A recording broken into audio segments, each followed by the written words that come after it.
दुनिया में जितने काम है ना जी, उनको 4 हिस्सों में तकसीम किया गया। आज से आप सब ने जब भी कोई काम करने लगना है तो आपने देखना है चारों में से कौन सी किस्म है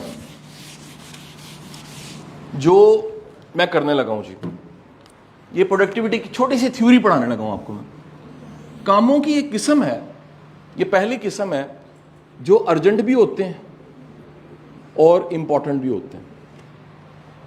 ये कामों की किस्म है जिसमें अर्जेंट की फील भी आती है, इंपॉर्टेंट की फील भी आती है। कामों की किस्म है ये अर्जेंट नहीं होते बट इंपॉर्टेंट होते हैं।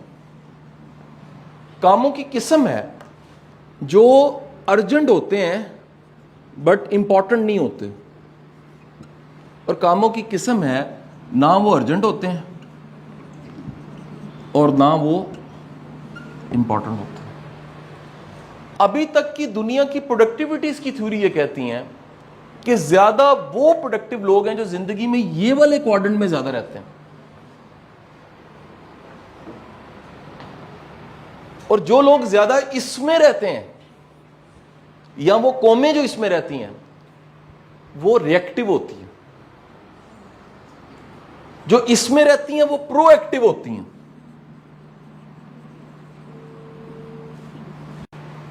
जरा समझिएगा ध्यान से मेरी बात।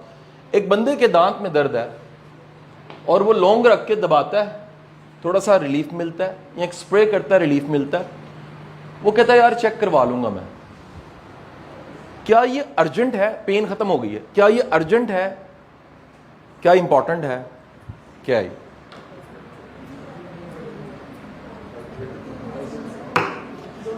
3 दिन के बाद वो सूज के मुंह यहां आ जाता है, वो अर्जेंट भी बन जाता है, इंपॉर्टेंट भी बन जाता है। अब वो भागता है, वो कहता है जी मुझे ट्रीटमेंट करवानी है, अर्जेंट भी है। और एक एक्सीडेंट होता है, फौरी तौर पे स्टिचेस लगना, ब्लड रोकना अर्जेंट भी है, इंपॉर्टेंट भी है। लेकिन अब क्वेश्चन, एक्सरसाइज किस क्वाड्रेंट में आती है? इट्स इंपॉर्टेंट और अर्जेंट बोथ। चले नाम देना इसको जी। ये फर्स्ट क्वाड्रेंट है, ये सेकंड क्वाड्रेंट है, ये थर्ड क्वाड्रेंट है, ये फोर्थ क्वाड्रेंट। किस क्वाड्रेंट में आती है एक्सरसाइज? एक्सरसाइज आपके सेकंड क्वाड्रेंट में आती है। रोज किताब पढ़ना, कुछ सीखना पहले क्वाड्रेंट में आता है, दूसरे में आता है, तीसरे में आता है, चौथे में आता है जी। बताइएगा जी। सेकंड क्वाड्रेंट में आता है, सेकंड क्वाड्रेंट में आता है। बिजली का बिल जमा कराना 10 दिन पड़े हुए हैं, लास्ट डेट जो है वो 10 है। यूनिवर्सिटी की फी आ गई, अभी 10 दिन पड़े हुए हैं, अनाउंस हुआ है। आप में से बाज के पेरेंट्स होंगे, वो कहेंगे बेटा ये पैसे पकड़ो जमा करवा दो।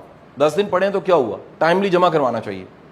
फर्स्ट आइए बिल दे दो, क्लियर कर दो। ये वो लोग हैं जो अभी इंपॉर्टेंट होता है, अर्जेंट नहीं होता, प्रोएक्टिवली काम कर देते हैं। कुछ आखिरी दिन लाइन में लड़ते हैं, लाइन लंबी क्यों है? साढ़े तो मुल्क का सिस्टम ही खराब है। ये जड़ा अकाउंटेंट बैठा है ना, तो बंदा ही नहीं सही है। इनको 2 बनाने चाहिए थे काउंटर्स। ये वो लोग हैं जो इस क्वाड्रेंट में रहते हैं। गुजारिश ये है, अपनी जिंदगी में रिएक्टिव क्वाड्रेंट से प्रोएक्टिव क्वाड्रेंट में शिफ्ट हो जाए अगर प्रोडक्टिविटी बढ़ानी है। इस क्वाड्रेंट का मतलब क्या? सर ये मैनेजमेंट की बात आने लगी है सब। इस क्वाड्रेंट का नाम है, ये वो क्वाड्रेंट, ये वो काम है जो हम डेलीगेट कर सकते हैं, किसी को दे सकते हैं। काम मेरा है, लेकिन मैं कहता हूं यार मेरे से बेहतर कोई और करेगा जी। आप समझे कि नहीं समझे जी? तो जो आपके हिस्से का कोई काम कर है अर्जेंट, इंपॉर्टेंट नहीं है, लाइक बच्चे स्कूल से पिक कर दें, आप कहते हैं ड्राइवर पिक कर लेगा, बेगम साहबा के साथ घर के, चलो जी दादा अबू को कह रहे थे ड्राइवर के साथ जाके पिक कर ले। ये क्या है? था अर्जेंट, इंपॉर्टेंट नहीं था। इंपॉर्टेंट इस सेंस में नहीं है, बच्चा बड़ा इंपॉर्टेंट, लेकिन ये डेलीगेट हो सकता है काम। ये कोई आपके हिस्से का काम कर सकता है। आप कहते हैं व्हील इन्वेंट हो चुका है, मुझे इन्वेंट करने की जरूरत नहीं है, मुझे अपना टाइम बचाना चाहिए। मैं बजाय सॉफ्टवेयर बनाऊं, सीखूं, मैं बना बनाया ले ले तो मेरा टाइम सेव हो जाएगा। इस क्या है जी? थर्ड क्वाड्रेंट है। ये प्रोडक्टिविटी का भी ये क्वाड्रेंट है। सर ये लेयर का क्वाड्रेंट है, ये है आपके रिलैक्स होने का क्वाड्रेंट। लोगों की जिंदगी में, अच्छा कई कौमें सिर्फ इसी में होती हैं, वो जो मैंने कहा जी शाम की रोटी नहीं खानी। कुछ लोग खुद कुछ भी नहीं करते, काम लेना जानते हैं। कुछ लोग जो हैं वो हर चीज सर पे पड़ती है तो करते हैं।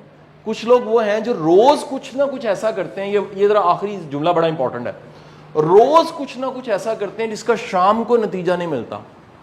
लेकिन कुछ सालों बाद जब नतीजा मिलता है तो लोग कहते हैं वाह, this is called, the word is compound effect. क्या कहते हैं जी?